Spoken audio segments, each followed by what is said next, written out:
Hello guys, welcome back to the channel. So what I have here again is the brand new Kia Sorento Turbo Hybrid. And I would like to thank everyone here at Kia Philippines for the launch of this vehicle here at Glorieta 2. Well, today is actually day 2 and we will not be focusing on this top of the line model, the SX Plus variant. And remember, this one stands at 2,888,000 pesos. But what if you want something else a bit more affordable than this? What I have with me today are the other variants of the Sorento Turbo Hybrid, the EX base model, and on my left, probably the sweet spot model, the EX Plus model.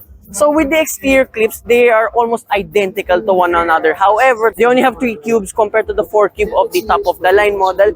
And as you can see here at the rear of this EX Plus model, you still retain the rear LED taillights. But if you go for this lovely base model, they're only a bulb type. And main differences too on the exterior, you no longer get the sunroofs themselves for these EX models. And these are still running on 235, 55, and 19 series tires. Another difference between both of these EX variants, I keep forgetting the button is here. This one still retains the electronic tailgate. And for this base model, yeah, it's only a manual type itself, but still with the rest of the Sorento models, you still have the excellent amount of boot space even with the third row in place. And what is unique too with the entire Kia Sorento lineup, everything comes with the same HEV drivetrain. So this is a 1.6 liter turbocharged 4-cylinder engine with 235 horsepower and 367 Newton meters of torque, mated to this 1.49 kilowatt hour battery. And there are not that many SUVs in the market. Whatever variant you get, even for a base model, it still comes with a hybrid powertrain. So starting off, we have here the Sorento EX Plus variant, the middle trim. Well, visually everything is exactly the same, even here on the door cards themselves. And what I like, you still retain the 12-speaker Bose surround sound system and electronic adjustments for these front seats themselves. Well, what else is to talk about here? I mean, you get the same two 12.3-inch screens, one for your instrument cluster and infotainment system, with wireless Apple CarPlay and Android Auto. And for this EX Plus model, you still retain the adaptive cruise control functions and safety features. But one difference though, apart from the sunroof itself, obviously, now, I even forgot to mention this in my main review of the SX Plus model that comes as an all-wheel drive vehicle. This one is a 4x2 vehicle, but only powering the front wheels. You cannot see anymore the terrain drive modes, and I will be honest, it's a little bit decluttered here now in the center, and I like that. And still, you get seat warmers and seat ventilations and a wireless charging pad for a middle trim. How about that? And a switchable screen here for your climate controls. Seats is pretty much the same.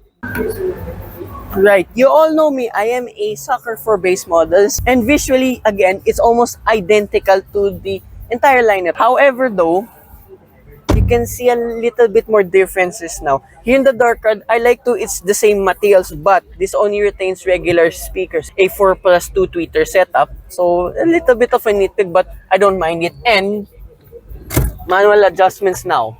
So if you want the full electronic suite, just go for the higher models, especially with the EX Plus.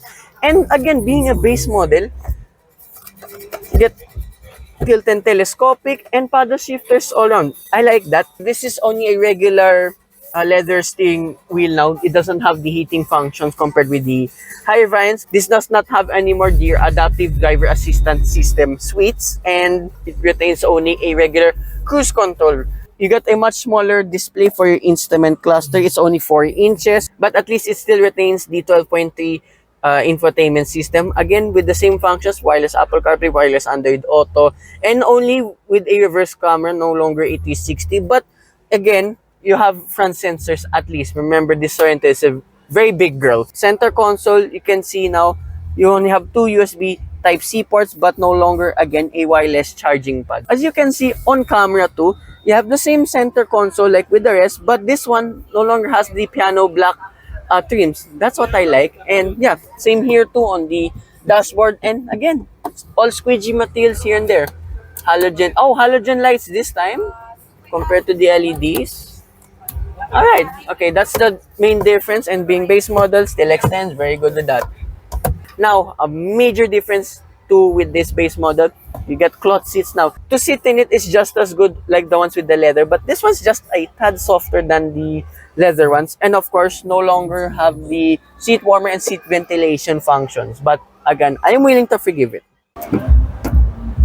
Now, here the second row of the Sorento EX base model. Here in the door card, pretty much the same throughout the lineup. You get your cup holder over here, squeegee material all around, and map pockets and net storages behind both front seats. But for this EX, it no longer has the right front passenger button adjustments and your Type-C charging ports on either side. But it is available though in the EX Plus variant. At least though, you still have your 2 air conditioning vents and a 12-volt socket just down below.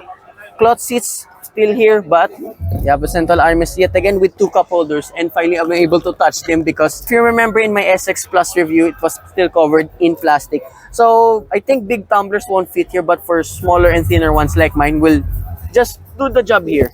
And like with the rest of the Sorento variants, sitting here is as spacious as ever, and no transmission tunnel. But sitting here in the middle with the cloth seats of this EX base model, it's a little bit softer than usual. It's even softer than the leather types of the EX Plus and the SX Plus.